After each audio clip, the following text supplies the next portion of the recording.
Hey, AniBabes, it's me, Yasmin, And me, Salma. Yo, it's Kamora. What's good? and this is your weekly dive into all things nerd culture.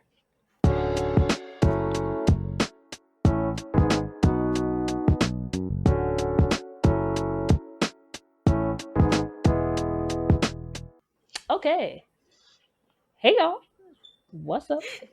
Hello. How Yo, you yo. doing? I'm good. How has y'all week been so far? Let's see. Average. About same. I had to fry like giant chicken breasts on my mother's demand on Mother's Day. Like they're bigger than my hand, ginormous. I did not finish them. I only finished half of them. Yes, we stand slavery. And she wasn't kidding either. I was just like, do I for real have to cut up and fry all of these? Like all eight? And she's just like, am I laughing? Did I stutter? Get No, to work. no. And I was just like, wow.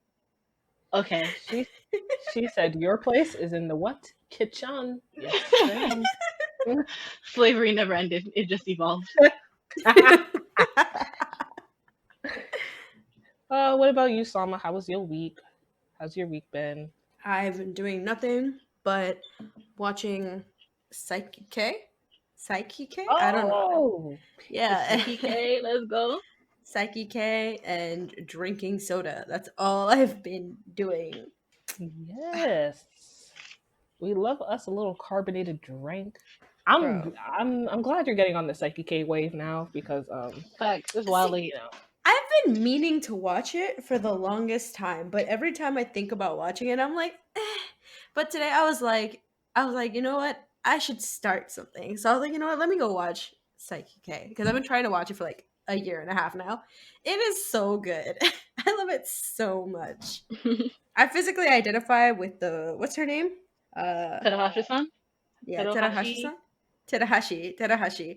I physically, I have decided to kin Terahashi because I too am self-absorbed and fall in love with anybody who's willing to ignore me. he So, weak. Terahashi's like low key a bird, but hey, ain't nothing wrong with a little chirping. So we've all done it at some point. listen, she knew what she wanted. She knew who she was, and she wasn't even wrong about who she was. Mm. She was yeah, she's a little, all up in herself, but come on, she's genuinely a really good. She's a very well written female character, actually, which I was not expecting from the show. But she's a genuinely well written female character, and I have to stan. Mm. But I'm watching it in dubbed because I wanted to play Animal Crossing at the same time. So Oh my god, you and this dub nonsense, yo. All right, go ahead. I mean, I guess at this point, you could watch dub just like people do crack cocaine. It's not good for you, but people still do it. I can't believe you're comparing dubbed anime to fucking class one drugs. I mean, am I far off? You are prejudiced, and that's on that. Wow. Good thing you mentioned about prejudice, Sama. That's a great leeway into our hot take of the week. Disgusting. You made me a goddamn segue. Yes, I did. Yep, you fell into my trap. So, what I wanted to talk about today, I guess I could kind of preface this by saying that this entire like past 2 to 3 weeks have been a bit um, desensitizing for me, especially considering like the killing of like Ahmaud Arbery and like all these like um, police brutality cases that I've been seeing recently, and just the like vehemently like almost like violently racist shit that I've been seeing like the past on like social media. I had to like take like a little break because it was just like, ugh, it was a lot to take in, and everyone just had like their think pieces and everything. So I kind of just needed to take a break, but I also wanted to kind of chat about this, um, and more specifically, what I wanted to talk about is sort of like racism and social media. So, what really made me want to talk about this topic was I've been seeing a lot recently about TikTok and just the nonsense on it, with just like people just posting like the most like racist ass shit. And I kind of just want to have a chat about it and see, how you guys felt about it. Like, cause I'm not on TikTok. TikTok. I don't have a TikTok account because I'm grown and I have bills. So, Wow. Wait, we are also grown and we also have bills. and Just say again, you I'm just don't not like on TikTok. TikTok. I'm just not on Just TikTok. say just say you don't like TikTok and go. Damn, it was not that Yeah, serious. it's not that serious for you to come for us like that. I've, you know, you know, I've I have a life. So I'm not on TikTok. Anyways. But I'm on Twitter, which is even worse, honestly. Um and so I've just been seeing people like posting clips of just people just saying so much racist things on TikTok. And since you guys have TikTok and like are pretty well versed in it, I kind of wanted to hear about you guys and hear how you've been like sort of seeing this. Um, let's see.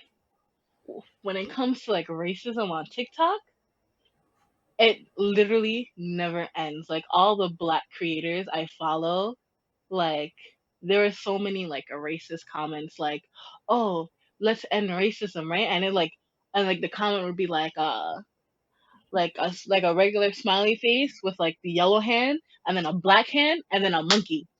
As in Oh my like god. the white person is shaking hands with the monkey. Oh. Oh my god. That's fucked And up. it's just like you did this for what? The thing about TikTok is that because it's basically curated content to your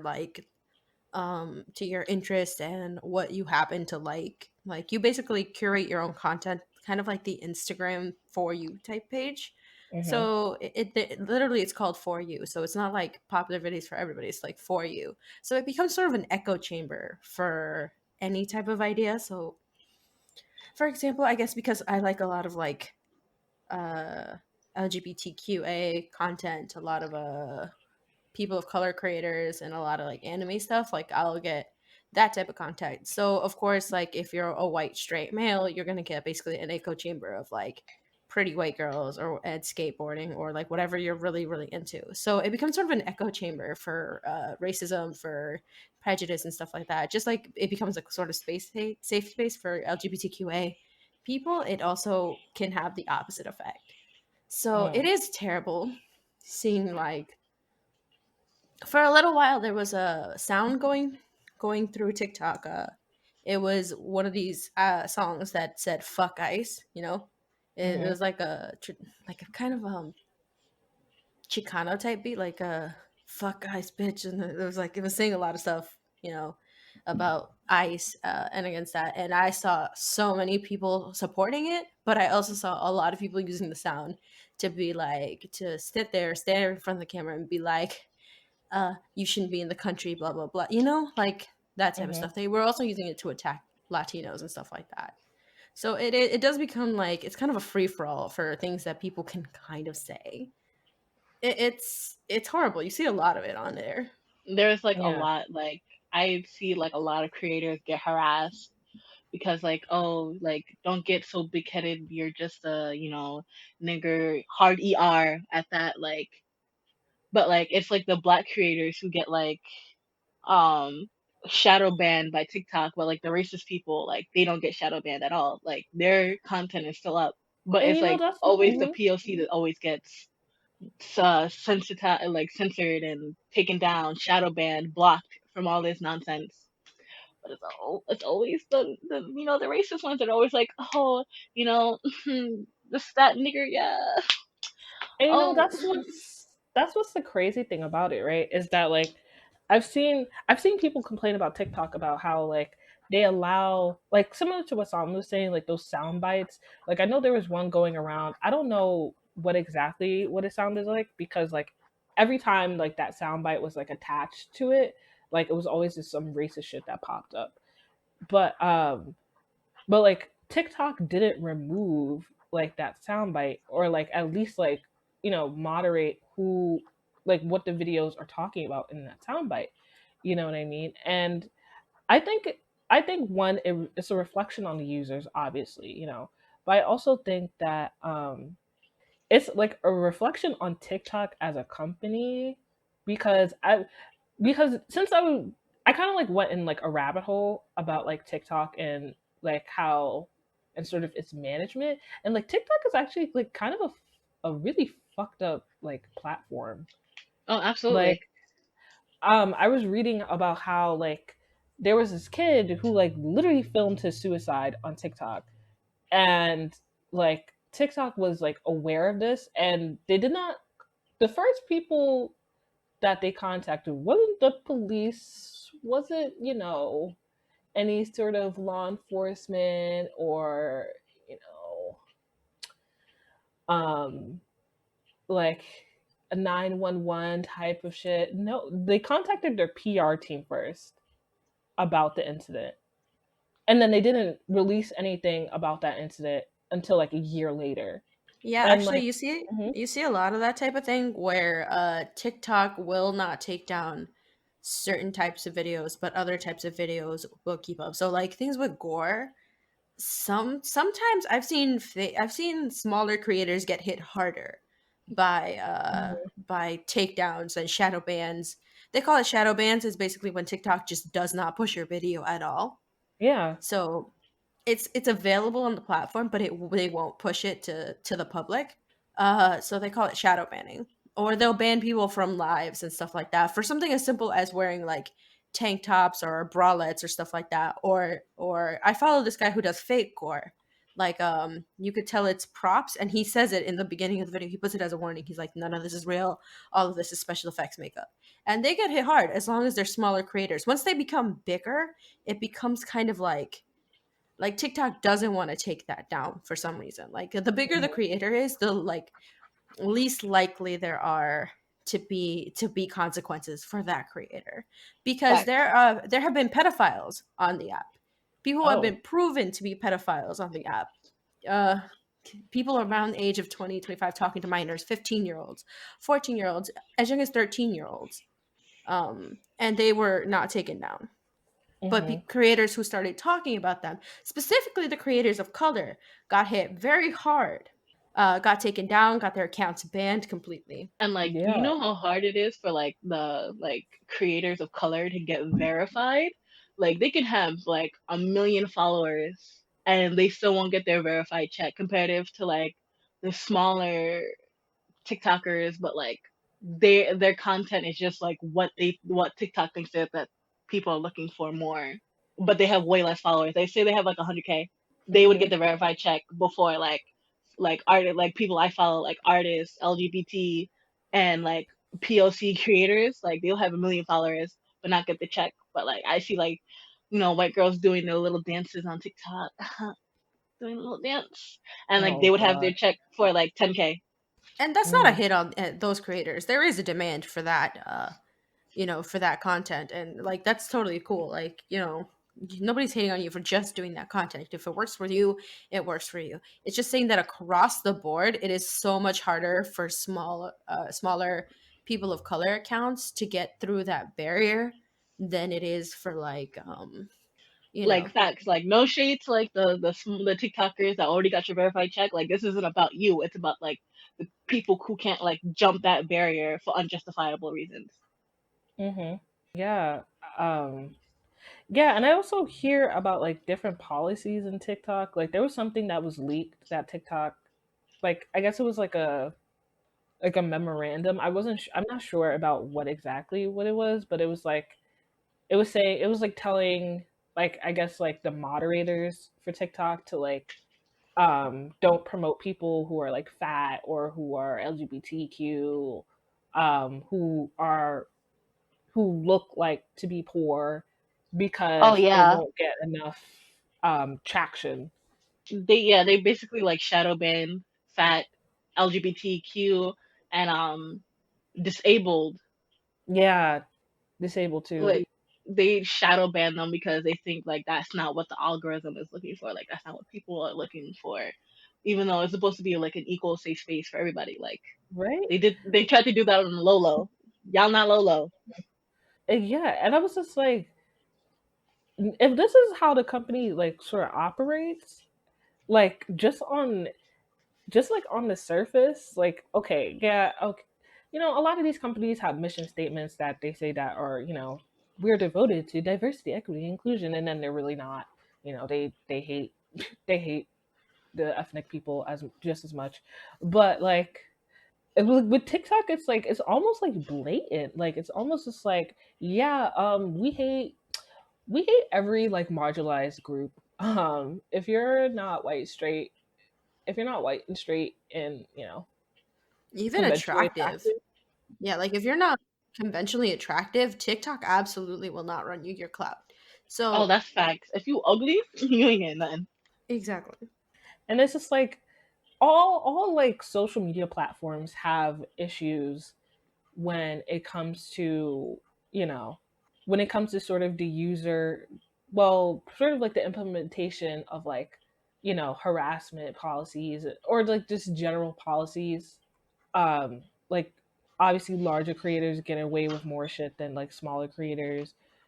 You know, white creators get away with more shit than other non-white creators. So it's like this isn't a problem that is exclusive to TikTok, but what I've just noticed is that like it's just blatant with TikTok. At least some companies have a little bit of tact to come. They have a little bit of decorum. Like TikTok just like we hate blacks. We hate we hate anyone that's not white. We hate any we hate anyone that's not straight. We hate, like it's like they remind you that we live in a society that sort of profits, not necessarily profits, but places like whiteness and things that come with whiteness on a pedestal. And I don't know, it's just a very like icky feeling for me to think about, because it's like it's a great platform. I've seen a lot of people really be creative with the platform, but it's also like, ugh, yikes, just a big old bag of yikes. Also, I want to talk about one particular thing on TikTok that Hmm. I think is a little more quietly insidious. Like it's insidious, but it's quietly insidious. Um, is the implementation of the beauty filter. Now, TikTok Mm, has this program, this has a lot of filters, has a lot of things that you can use to be creative with. They recently implemented a beauty filter that not only like does what Snapchat does, which is like slightly make your features smaller and it evens out your skin tone color, it can literally change the shape of your eyes, the shape of your jawline, the shape of your nose, and all of the beautifications that you can make is that you can make them smaller, basically. mhm, Like you can just make your nose smaller, your eyes bigger, like your chin slimmer, and your skin whiter. You could do that too. That's the thing, right? So why? Why are it's more leaning them towards Eurocentric standards of beauty.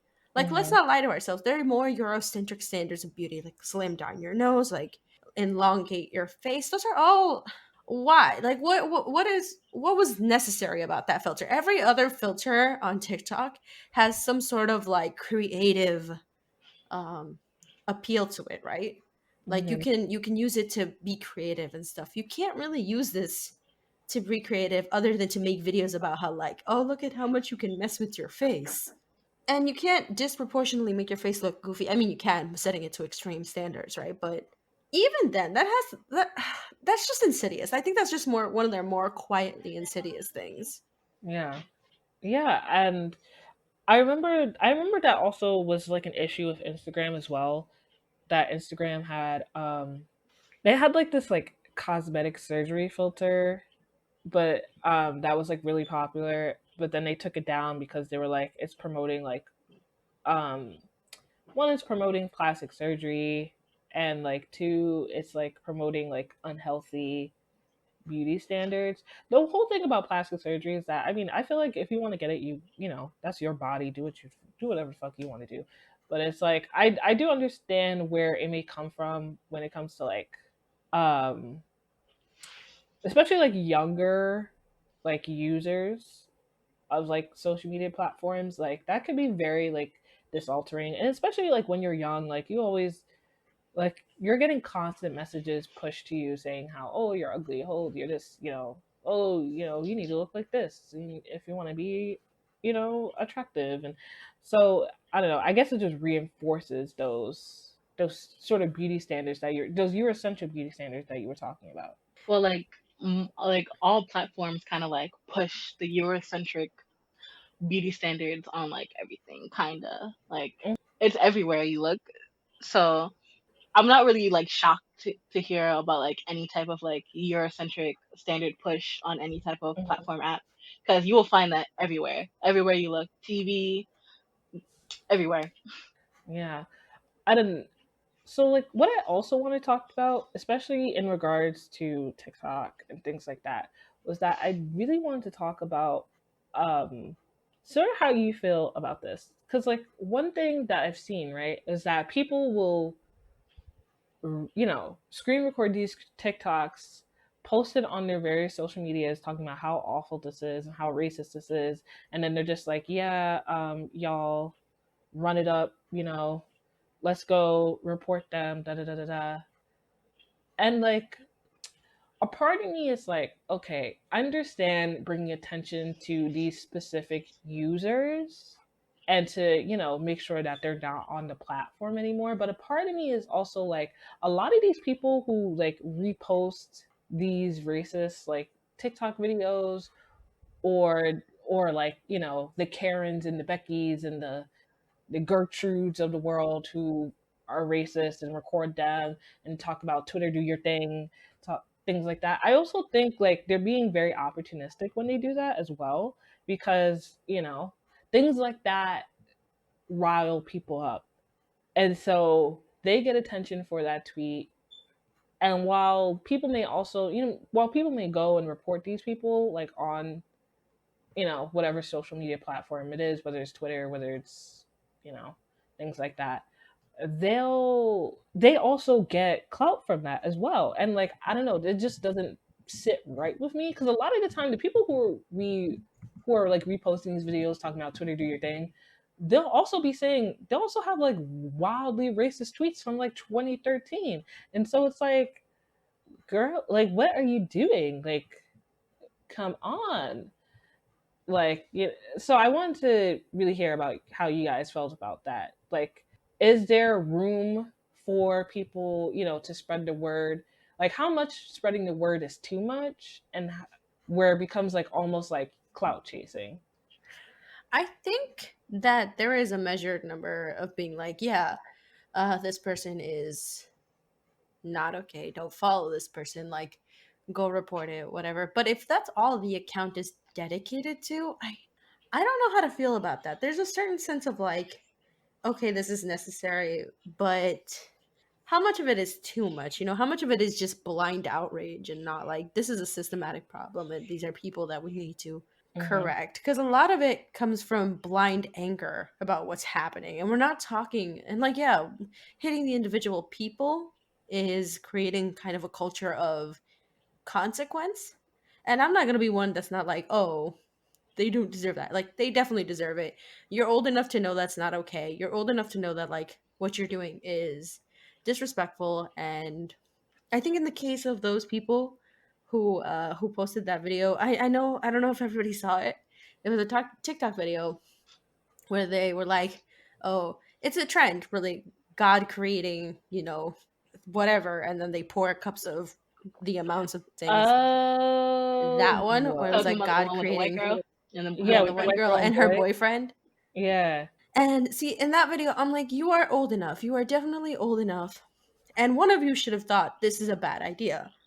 It's like, this is bad. This is racist. These are not comments that I am physically able to make because it is not my community. It is not, and they were like, it's a joke. I didn't mean to. Or in her case, she was like, he made me. It's like, ma'am, you have a brain and of your own, you can think your own thoughts. Be your own person. Do not follow along with the crowd. But there are a lot of people who think like that. Now, like, was the account of See, I don't know how to feel about it. I genuinely don't know because I feel like it is necessary to put some of these people out on blast. Everybody though, I don't know. Like, okay, I know what you're talking about because I completely understand because like it is necessary to put on blast, but like here's like another instance of like the scenario on TikTok where you know how you know the trend where it's like, oh, okay, how do I like do this or do that? I forget what she asked, right? But she was like, okay, now that all the black people are here, Yes, how is that my was the thing I form? was talking about. How's my form? And then like she was like three quarters of a like three fifths of a person, and like she was standing in front of a cotton field, and I was like, bitch, what the fuck?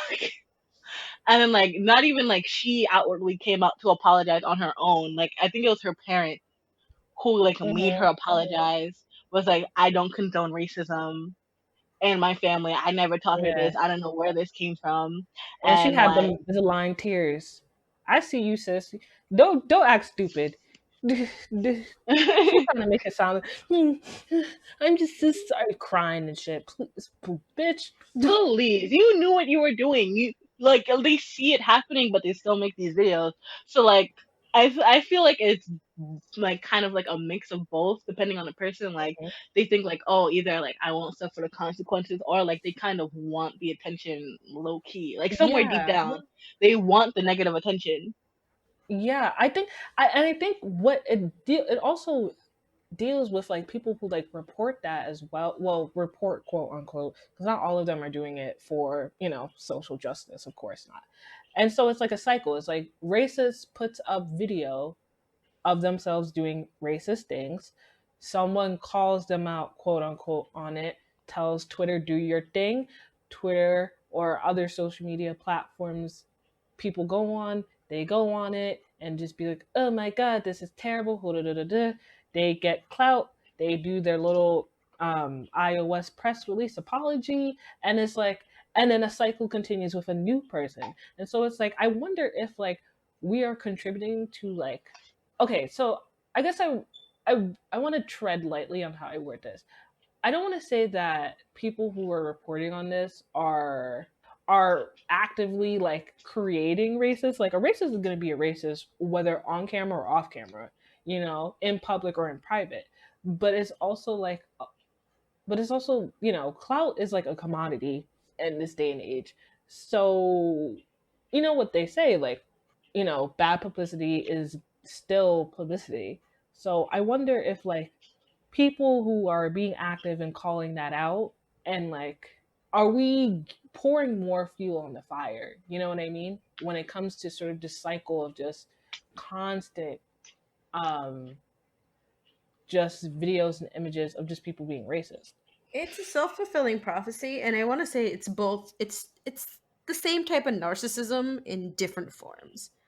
Mhm. Like it's just easier. It's I think it's easier to justify being a narcissist in the form of, oh, this is for justice. We're doing this for justice. But is it really just people wanting to feel superior, wanting to make other people feel bad? Yeah, that sounds really bad. It really does. It's just like there has to be some. But it's also I also want to say that like it's kind of hard having been a minority your whole life and a lot of people telling you to be the bigger person, be the bigger person. And I know a lot of these sentiments of Twitter do your thing, like it is that feeling of finally having some power to do something about Mm. it. Like we can all relate to having been discriminated against, to being actively bullied, to being actively pushed around, and having been told that we need to suck it up, that this is what life is going to be like for us, and that this is what like this is how you have to handle it. You have to stand there with your back straight, with your head up high, and you cannot say or do anything to the people who are actively pushing you down. And like I get it, I get that the feeling would be great for it to be like, for not only to you be able to take this video and put it up somewhere and be like, do something about it, we can do something about it in mass. Yeah. It's the first time a lot of us have gotten to experience some kind of power to create consequences for people. Mm. Is it going to go to some people's head? Absolutely. I honestly think that this is necessary though.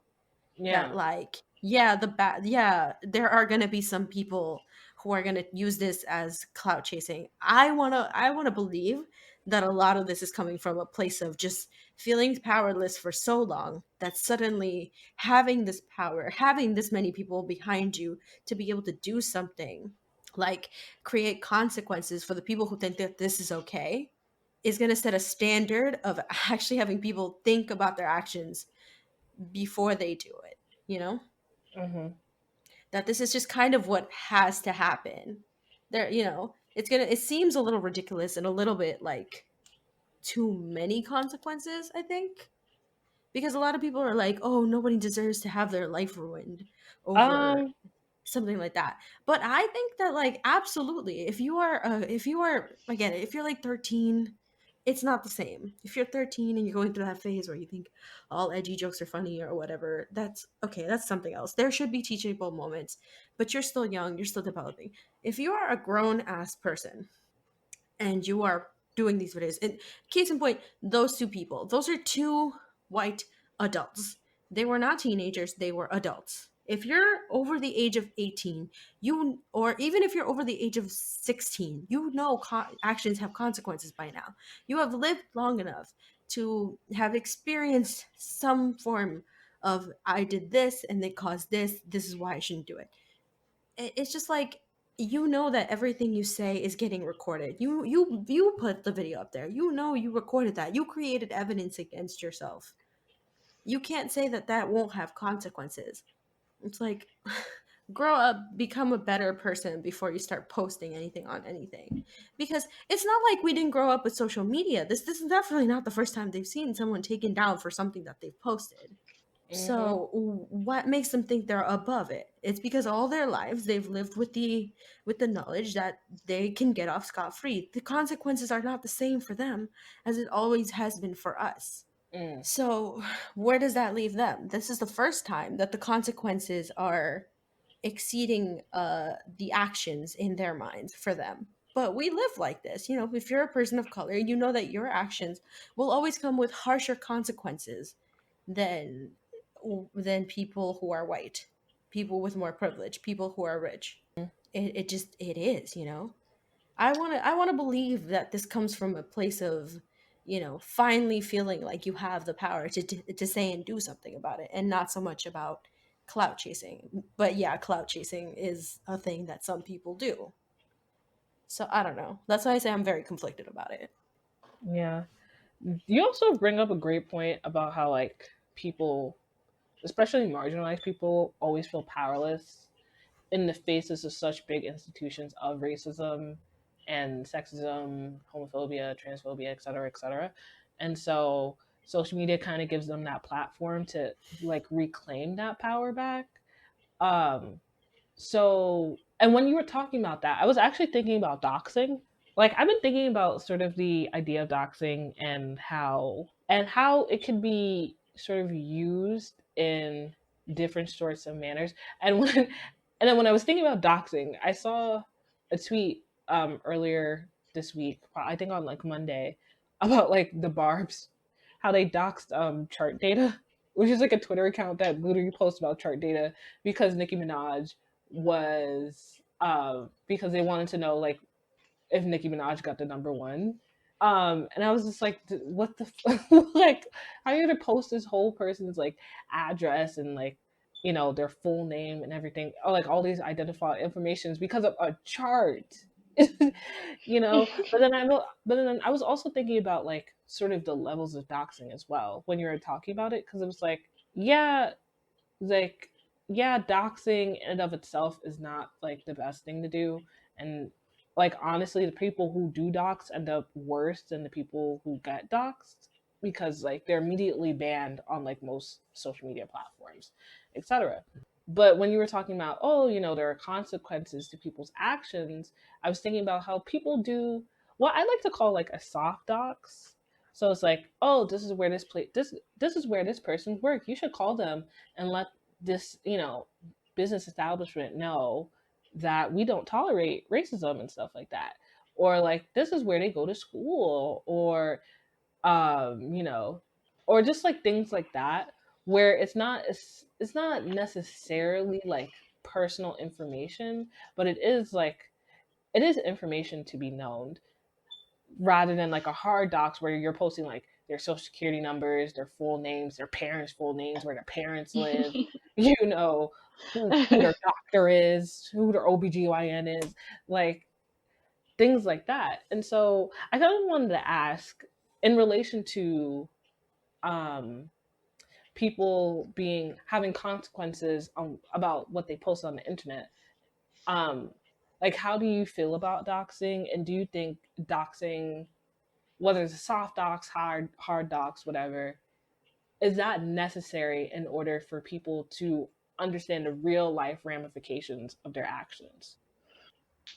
Well, I guess it depends on like on the person, cause like some people do know like the ramifications of like what their actions do, but like some people never really learn, you know. But like it's a very shallow pond to like. Let I me hate try to and put this into disagree. words. I hate to disagree with you, but I feel like we spent our whole childhood learning that our actions on the internet have a consequence, especially like our generation. We grew up with the internet. We should know that our actions are being recorded and stuff like that. It's like they tell you, like whenever you start applying for jobs, they really tell you to like take a look at your social media accounts to know that like everything that you put out on the internet, people will see. Mm-hmm. It's not a void. People see. You don't exist inside like a little box.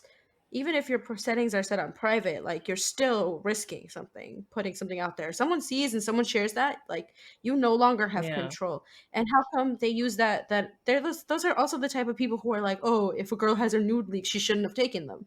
You didn't want to get exposed to your job. Don't post racist stuff on the internet. Like it's simple. I personally don't believe that whole like nudes thing. I'm just saying that like that's the same. They come with the same mentality, you know. Yeah. Usually those things are not mutually exclusive. Mm-hmm. So it seems to me like I believe that yes, if you are willing to put something out on the internet, you are consenting yourself to the fact that people are going to see it, and those people will be and can be potential employers, your peers, people who you want to respect you, that you have to deal with the consequences of putting something out there. So I believe that yeah, you absolutely are allowed to go tell an employer that this is if this is behavior that they want from their company. Because you know what? Say you're working a corporate job or versus somebody who is working a customer service job. If a customer came up to the manager and was like, "Is this that person just called me a slur? Is this the face that you want to represent your company?" This is, you know, why is it different if they have a corporate job? And Mm-hmm. in case of people who like are teachers or you know, at big fundamental parts of our society, they should be held to a higher standard, right? Tend not to do that to people. I think that it's okay to go and tell their schools and um and their jobs that they are behaving in this way. It just is. Those are big. You know, you and your racist comments are making impacts in other people's lives. So why shouldn't your comments impact your own life? Mm-hmm. So you don't get to hurt people and then dictate the way they deal with the hurt, you know? Yeah. It's So true. I don't Mm-hmm. think they should be hard docs though. I don't think addresses should be leaked and stuff like that. That's just sort of angry mob type behavior and that's That's not kind of it. what I was like. I was like, cause like, yeah, like you tell like their job and whatever, but like about the hard doxing, like I don't know about like leaking their address, their parents' address, their that seems like a little much. Mm-hmm.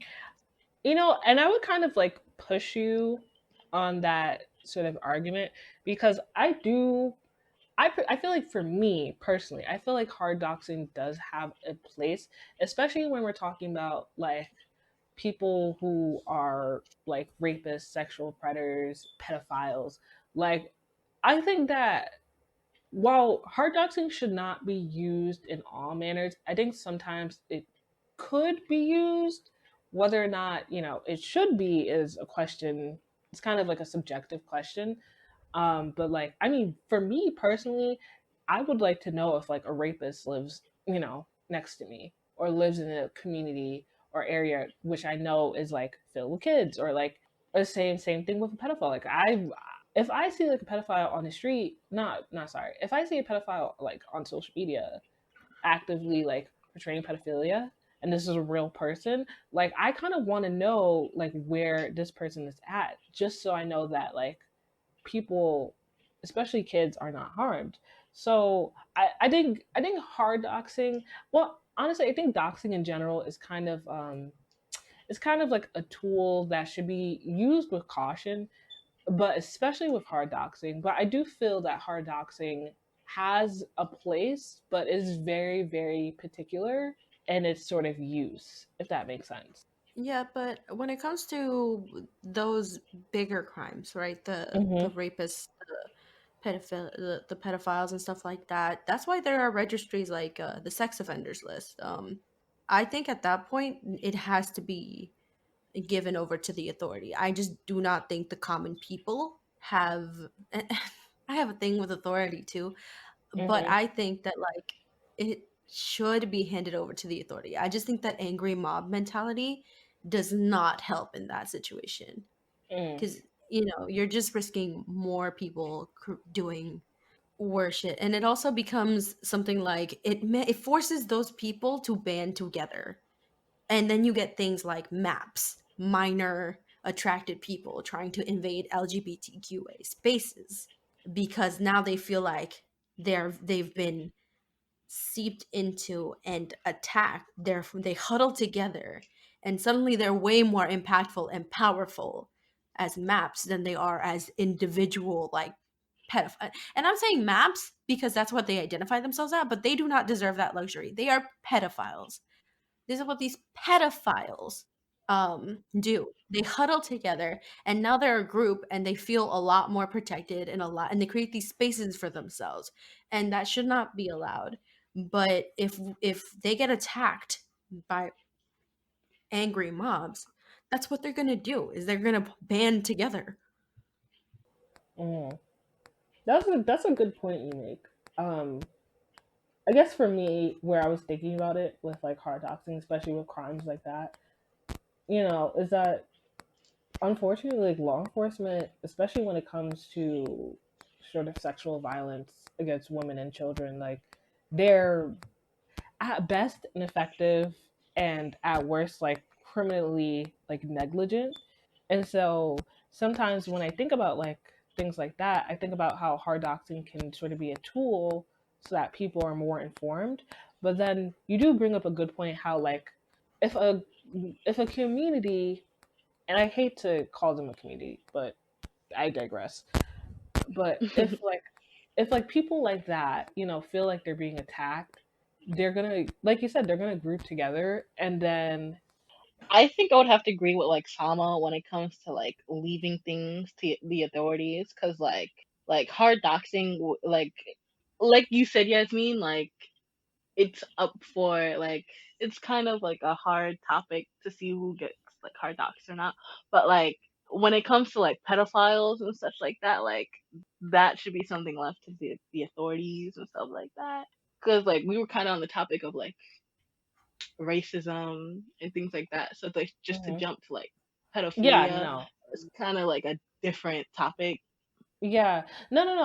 I totally agree with you. I feel, and I agree with the statement that like, okay, if you're being racist, like I don't think people should like look up your whole address and like your parents' like credit card number or their like timeshare, information.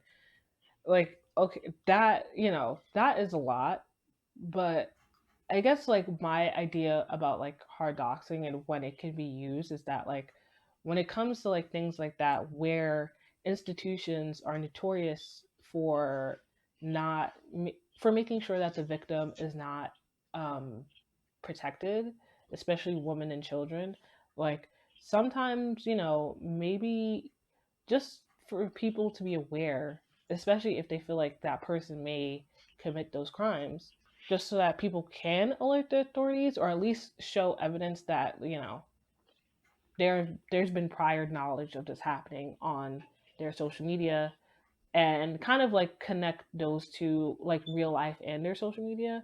But I do also agree with Sama that it could.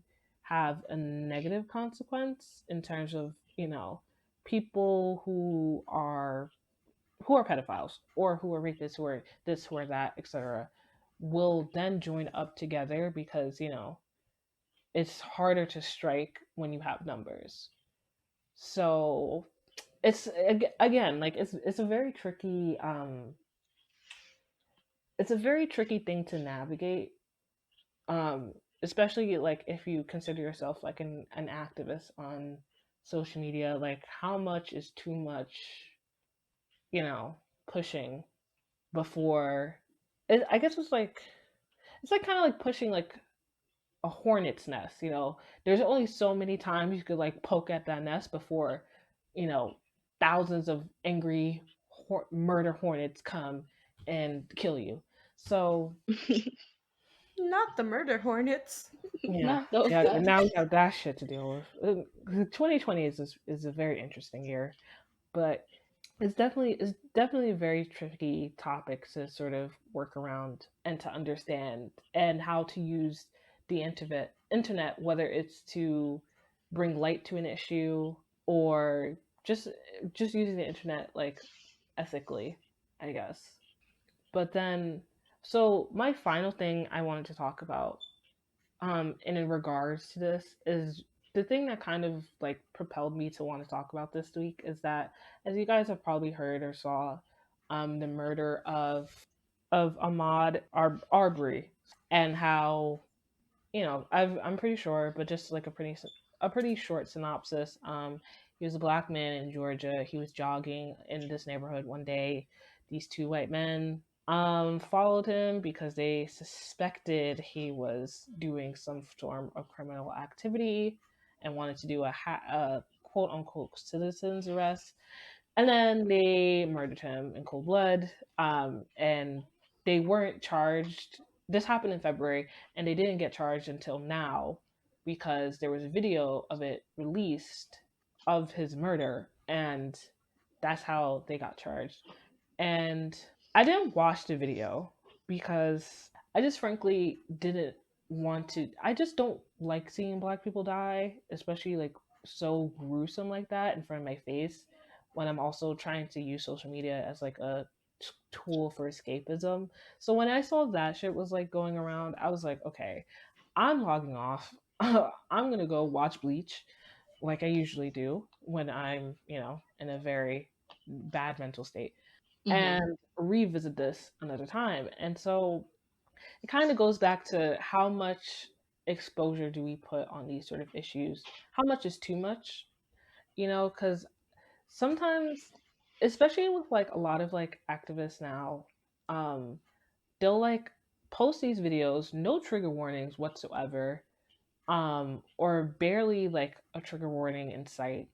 They'll post these very gruesome, violent videos of specifically black people being killed, and then they'll talk about how, oh, we need to raise awareness on this issue and we need to bring this to light. And while that is important, we do need to bring, especially things like that, just gruesome, just execution style murders of black people, whether it be by police or common folk, like these two disgraces of human life. It's also like, who, I guess my thing is like, who are you trying to prove this to? Like, are you trying to prove this to black people? Because black people already know that we are continuing sorry, Continuously. yeah, continuously uh killed, attacked by police brutality, just racist white people in general. And we are continuously being killed by these people. So you don't have to convince me or convince other black people that this is happening. But it's almost like a lot of like white, and especially like a lot of like white liberals, they need like proof that this is happening to black people, like this is real. And it's like, do you really, like, are our murders, you know supposed to be educational material for white libs so that they can convince other white people to stop killing us? Or what is this? Is this going to help you get engagement on your various social media platforms? Or are you doing this because people need to see this? You know, and that's what's been really, that's been a big question in my mind. Like, who is this audience for? Like, what is this video um who's supposed to see this video? It's supposed to be black people who are continuously subjugated to things like this, or is it other people, you know? And if so, like, is that necessary? Is it necessary to show our deaths so that we could become viral and that we could finally get action? Um, Um, un- Unfortunately, I kind of think it's necessary. And here's why: because people do use the internet as an escapism from the problems of real life. But and I'm trying to say this as tactfully as possible. This specific topics is heavy, and I really do not want to misstep here.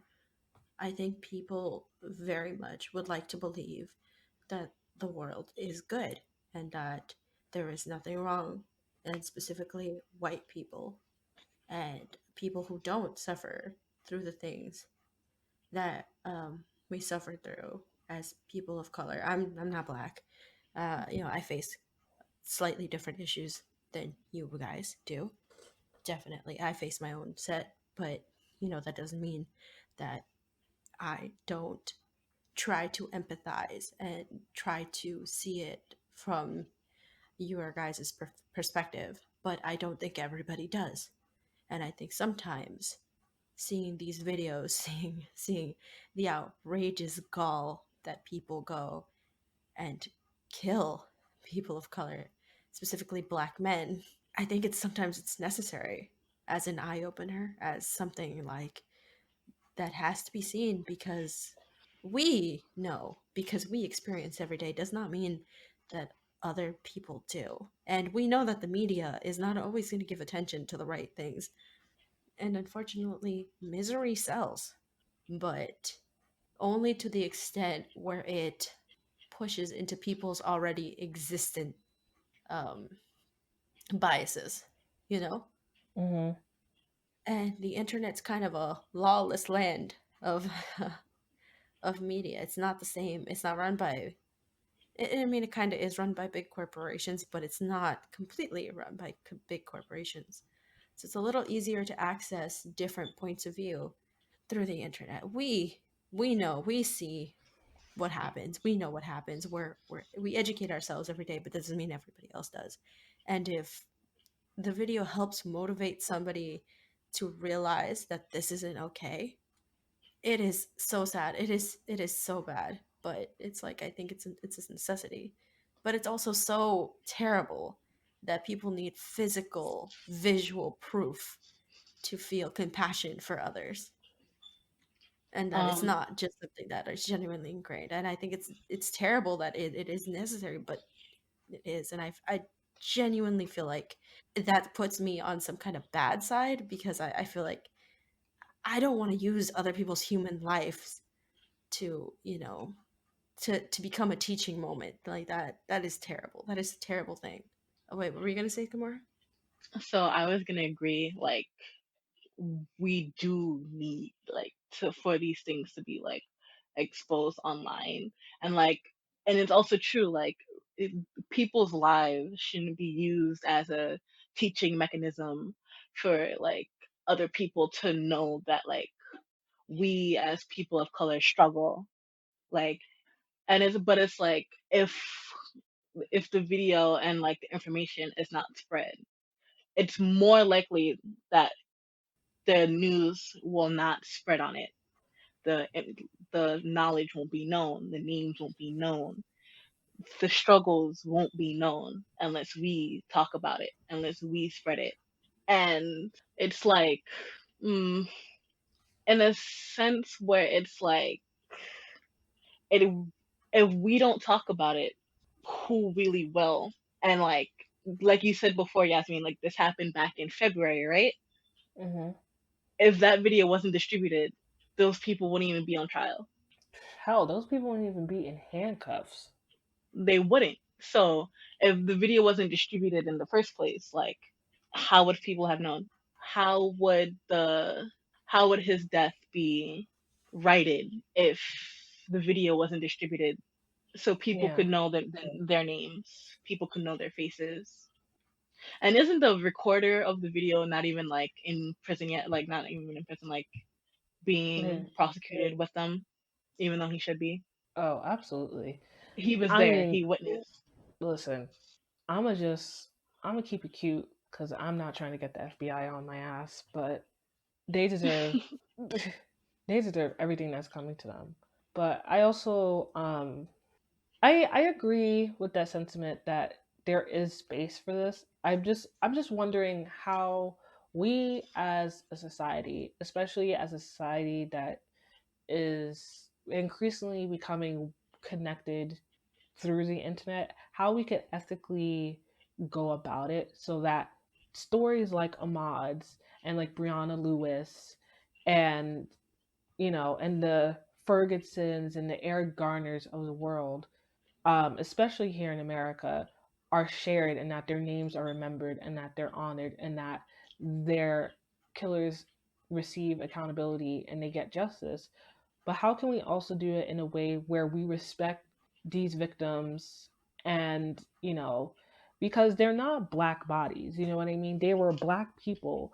They were brothers, they were fathers, they were sisters, they were mothers, they were nieces, nephews, etc., etc. How can we also honor their lives and honor their memories and to also make sure that these videos are being shared with the consent of their families, because that's something that I've been missing a lot lately.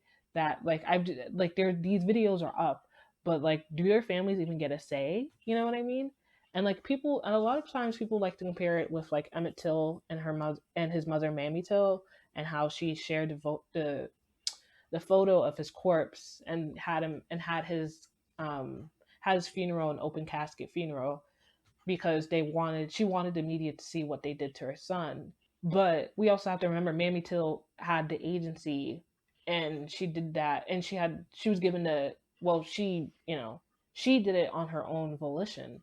But I wonder sometimes, like, how many, like, do these families even get a say in how the lives of their loved ones are remembered, you know? And so, and do we subconsciously like sort of push them to be um to be sort of the face of injustice? Like, do we give them a say, And those are things that I think about a lot, especially now with these, with Ahmad's video being out, and like just sort of the ethics really of sharing these videos, and how much is it spreading awareness versus how much is it being trauma porn, you know because like Sama says, like, misery and things like that, and just like things like that sell.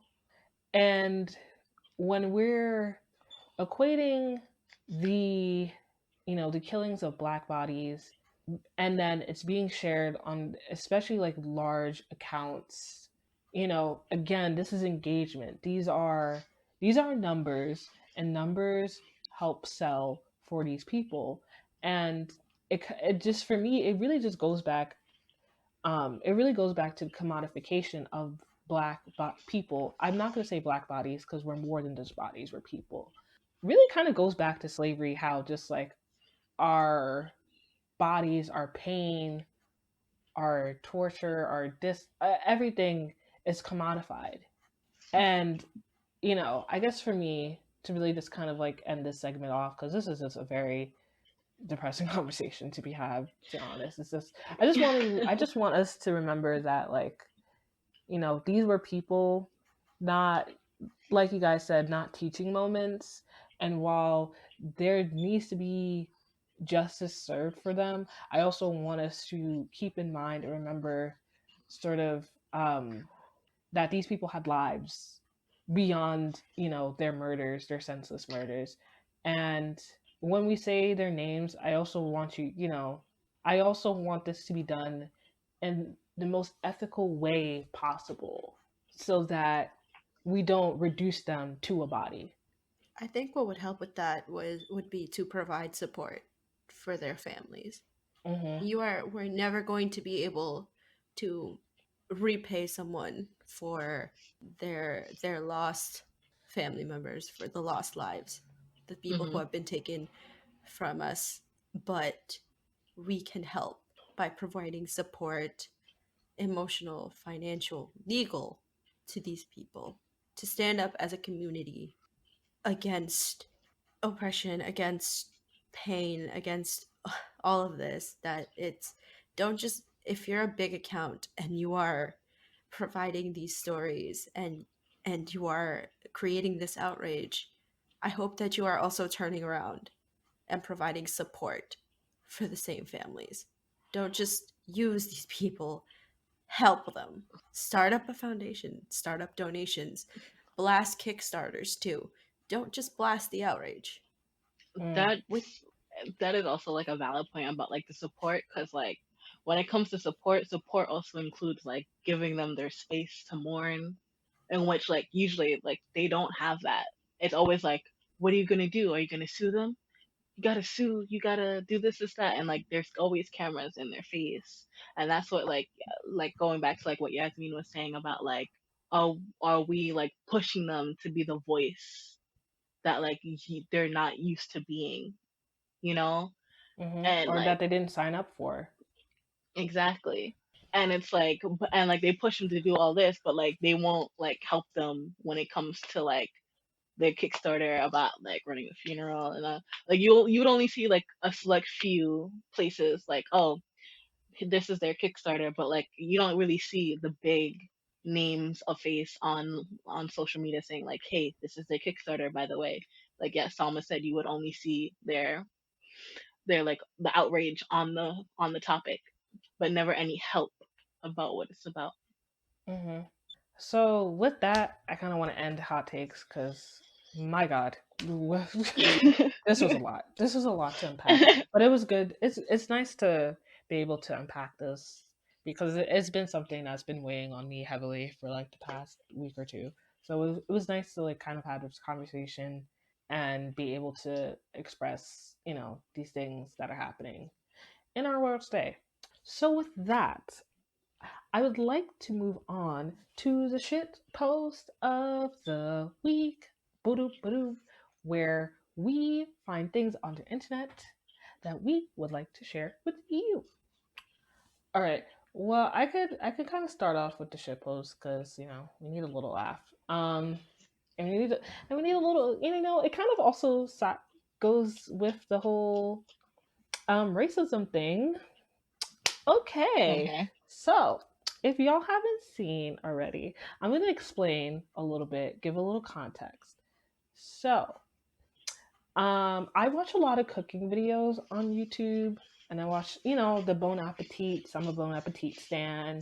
Sometimes I watch like New York Times cooking. You'll do some shit on there that's kind of interesting, and some other like various channels, right? So on New York Times cooking, there's this girl named Allison Roman. I guess she's a writer for New York Times, and also she does like cooking videos for a YouTube channel, et cetera, et cetera.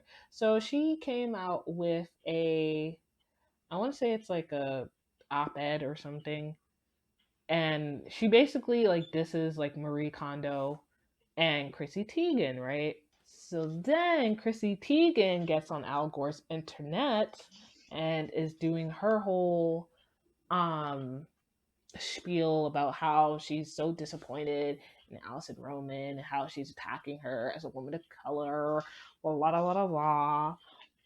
Mhm. And here's where the smack can comes in, right? Because then black people, we never forget. So I want to say it was a couple years, but I want to say like 6 or 7 years ago. I don't know if you guys remember Quiv. I'm gonna. I don't want to mess up her. I think her name is Quevjanae Wallace. She was in Beast of the Southern Wild, but she was also in like Annie. She was a black girl in Annie when they did the remake.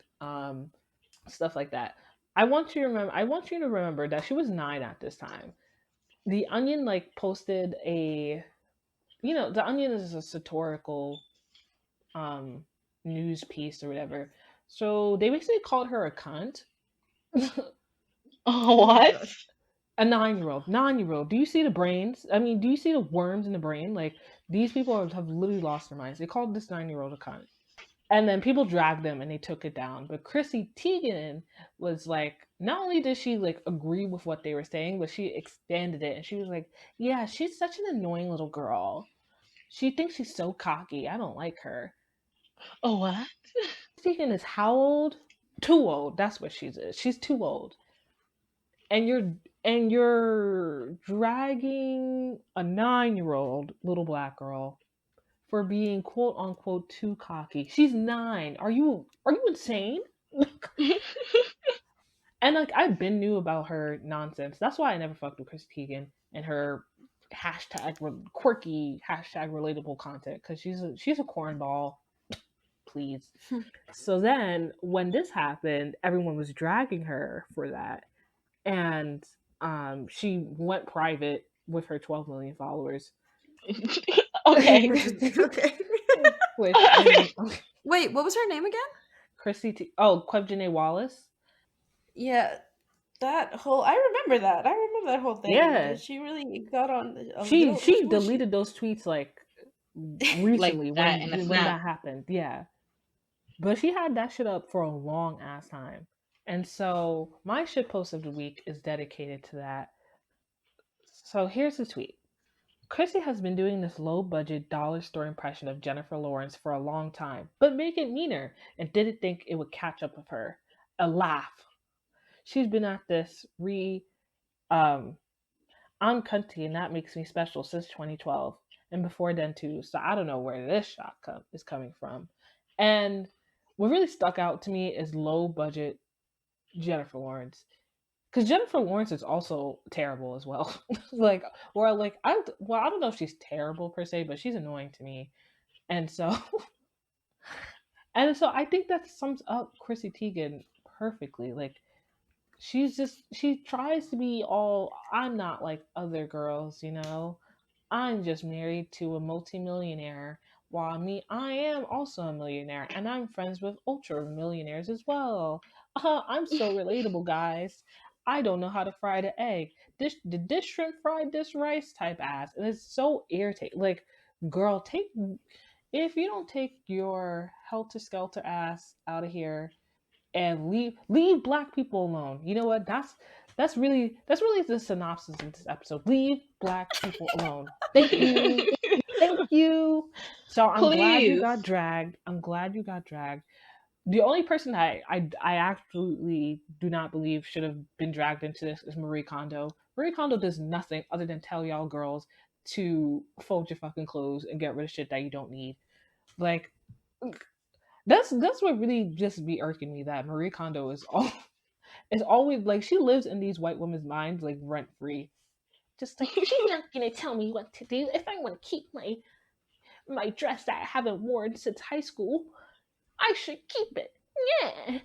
And keep it. It sparks joy in you. That's the point of her whole message. Was if you like it, if it still makes you happy, keep Then it. keep She's it. She's just not. telling you to stop over consuming shit, and just because you have nothing going for you in your lives. Okay? Okay. That's she just really just be clocking you. That's really it. But their Period. lives are just overconsumption. They don't need Because half they the shit have you do. nothing. They have nothing. They have nothing of value. They have nothing of substance. They have nothing. Nothing. They I, have I also nothing. I hate that I'm not like other girls mentality. What is so wrong about being like other girls? What makes you hate yourself so much that you do not want to be like your fellow girls? Like, listen, I don't like half of these bitches, but I still acknowledge that I am like them in certain ways. It doesn't kill you to be. Don't be a pick me bitch.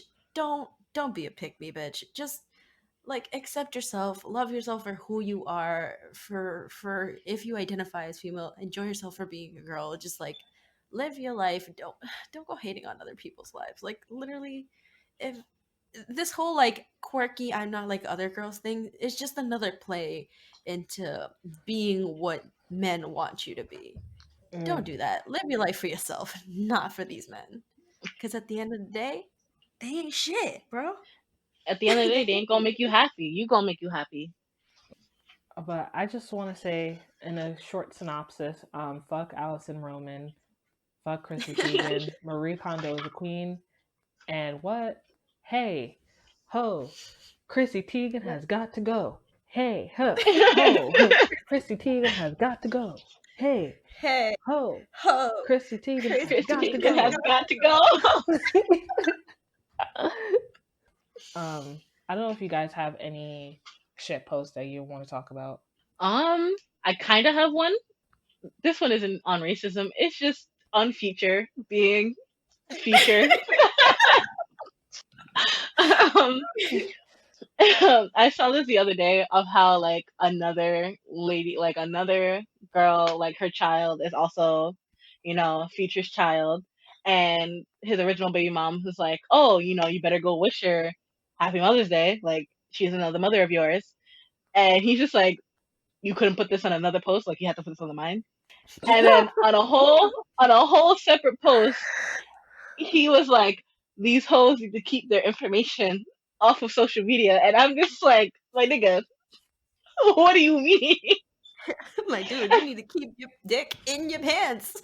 Like that that. that's number one. Number two, like he was basically denying her, like, "Oh, that's not my kid," and then boom, that's your kid. So she's just like, "Oh yeah, that's your kid," and he just like, "What do you mean?" Like, nigga, what do you At Yeah, this point, his baby mama should just they need a union. Like facts. mean? They these really do like run his pocket, sis. these rappers' baby mamas need to join a goddamn union because y'all deserve to be treated with more respect than y'all are. I saw like I saw a tweet how because I saw that as well, and like I saw how somebody was like, "Oh, Future got to update his Mother Day roster." Because y'all see how like he was on Twitter and he was just like, "Hey," he was like basically giving a shout out to each baby mama. It was, and then niggas were mad about it because they were like, "Yo, Future, you going now sad? You simping right now? Da da da da da." What? Because he thanked the mother of his children. Are you sick? What the heck? Like y'all have issues, like issues. What the hell, bro? Those are the same men that still need their mamas to cook, clean, and basically wipe their ass for Did you them. even So give your I mother a fucking what you call it? Did you even give your mother Mother's Day gifts? Did you at least give her her mug? did it. Did you at least hug your mama? Like Did you give her some flowers? Okay. Did you wash up the dishes after she made dinner? Like, come on, come on, specifically after she made dinner. come on, because you know that's the worst like amount of dishes to be washing or the worst time to be washing because you have all the pots and pans and you gotta start scrubbing and shit. Shit's trash. But yeah, like, mm-mm. I want to talk about something. Well, I could kind of the shit post of the week. I don't know if anybody saw Doja Cat and her. I don't know if she tweeted this out, but she basically said that if Say So made number one, she would put out her biddies. So first of all, I don't know why nobody looked at that tweet or like nobody looked at that statement and went, "That's just her being her," right? Because Doja Cat says and does so much shit on social media that people should just take everything that comes out of that with a grain of salt at this point. People got mad That when she didn't show Say her So hit, titties. yeah, when Say So hit number one. Also, hey, look, I guessed. I was right. You were right. You were Y'all right. didn't believe me. I was right. I mean, Listen, I just thought Beehive would have been all over that shit. Like, no competition. low key, I But think I like the guess Beehive would. competition. I'm gonna save that thought for another day. But I mean, at the end of the day, I'm happy because 4 Black women are on the Billboard charts. So I mean, it's a win for me. But I guess it's also, I wouldn't have been mad if Nicki Minaj got to number one. Like she deserves. She's been in the game for a long time, so I don't hate it. But yeah, I did see how people were like, "Where are your big bobs? You show us big bobs if number one. Where are they?" Shit. No, I mean, listen, I didn't really care either way. They're both great songs and they're both great remixes. I was just like, listen, the way people are, I was like, it's probably gonna be Say So. And she made it happen. Honestly, good for her. Again, I don't know why Hmm. nobody looks and thinks like anything that comes out of her mouth at this point, I'm just like, it's either trolling or it's like a joke, and she's not gonna follow through with it. Like, I don't know why anybody thought she was. Listen, Doja Cat has like very like 2014 Tumblr esque humor slash like Twitter esque humor. So I already knew sis was trolling from the get go. But you know, people who weren't on Tumblr from like 2010 to like 2016, like they just don't have the sort of edge lord humor that most of us have developed through those sites. So they take things like that as face value, which is bizarre to me. But hey, Being on Tumblr has altered our psychological profiles at this point. It definitely has. All right, I guess that moves us along to the recommendation corner. yes. Would anyone like to start? I'll start. So my recommendation is on Netflix. It's called The Hollow. It just came out with their second season. I'm pretty sure their last season. 100% sure. Um, it's 20 episodes, so it's about these three kids, right? And they wake up in a room, and they basically have like superpowers, and they have no idea what's going on because they don't have any memory of what's happening. So they don't know why they're in the room. All they know is that they have to get out of the room, and then after they get out the room, they solve like a whole bunch of puzzles, and they don't know what it's for. And I don't want to get too far into it because like the whole thing is supposed to be a mystery of like what's going on around them, why they have superpowers, why is there like other people that have superpowers with them, and how did they get where they are. So it's really good. I For the LGBTQ people, one of the main characters is gay. So please watch it. Yay! Is it no? Okay, I have to ask: is this like implied or is it overt? Overt. It's overt. Well, the first season, it never really it They doesn't In the really first come season, up. it doesn't It come doesn't up. but as soon as like the second season rolls around, you get like a straight shot of his room With with a a giant pride flag. giant pride flag, and then it is overtly stated second episode of second season. But it was never really hidden. It kind of weirdly it actually explains stuff from the first season when Yeah, like it gets to that. Mm-hmm. Yeah, so it is basically it's overt. Like they never try to hide it. It just never came up in storyline. basically, yeah. And like, guys, please watch it so then like you could talk with me about the ending because there's so much to discuss. So much Will you happens. stop talking about the ending when I haven't finished it yet? Exactly. You're terrible. You're such a terrible ass individual. I didn't even see what happened in the ending. I didn't even You see just have to. anything. You just guys. Can we talk about the ending? Oh my g! And then we all run the Twitter accounts and all the social media accounts. So now I'm gonna have to see it. So then I know how to I'll feel. see it. You guys, please put a warning like, oh, spoiler warning for the two bitches that haven't watched it yet. Like Jeez, this like is how a you gonna spoiler. recommend something and then be like, "Hey guys, let's talk about the ending"? Huh? What? Who does that? I want to talk about the ending so fast. So make a group chat, sis. I don't know. Yeah, exactly. I'll make whoever wants to talk about it. Like, let's say, put me in the group chat. We'll make a group chat. Okay, Okay. damn. All right. Make a Good group for Please chat on you. like talk to us. Instagram or something. Please talk to us. We have very few friends, actually, now that I think about it. So yes, please give it a watch. It's called The Hollow on Netflix. So yeah, so it's my turn now. So we definitely had a very heavy topic episode today, but a very informational one. And I would like to say, if you guys are interested in information like this, and people who are talking about this and having like, really exceptional dialogue, I would recommend you go check out Andrea, aka Mestizo Womanist, on Instagram. I know Andrea. I've known her for a little while now, and like she's just incredibly smart, and she has a lot of nuance. And is able to really articulate some of the points that we kind of talked about in this episode a lot more better than me. And um, she's a really great activist, a really great organizer, community organizer.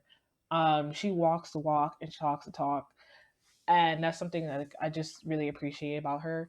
And um, she just really knows how to really be able to bring this dialogue forward and to have honest and positive conversations about these things. And so, if you're kind of looking for more social justice centered content, um, with people who, who are really about changing the way marginalized people are talked about in our community, that are talked about, and also, you know, looking for people who are really on the grounds and really doing the work. I really recommend you check her out. Check out her account. She's amazing. I love her. She knows this already. So yeah, I would really check her out, see what she talks about. She does like a lot of she does like just a lot of like great posts about different things, whether it's like racism, sexism, homophobia, transphobia, etc., etc. And so yeah, that's my recommendation for the week. Her name is Andrea, and her Instagram is at Messiah's Womanist. Go check it out. Period. Period. No semicolon. Yep. No cap. Screaming. um, yeah, I have nothing to recommend, guys. Honestly, I've watched Psychic K. Come talk to me about it. What is it, The Wonderful Life or The Amazing Life of Psychic K? I don't know. I The, never The the learned the disastrous title. disastrous life. life. The I literally disastrous never learned life. the All these like disastrous life of Psychic K. I don't learn titles. I'm terrible. I'm like literally, I don't learn titles. I don't learn character names. I just like the show. Like it's, I'm the worst. Um, yeah, watch the disastrous life of Psychic K.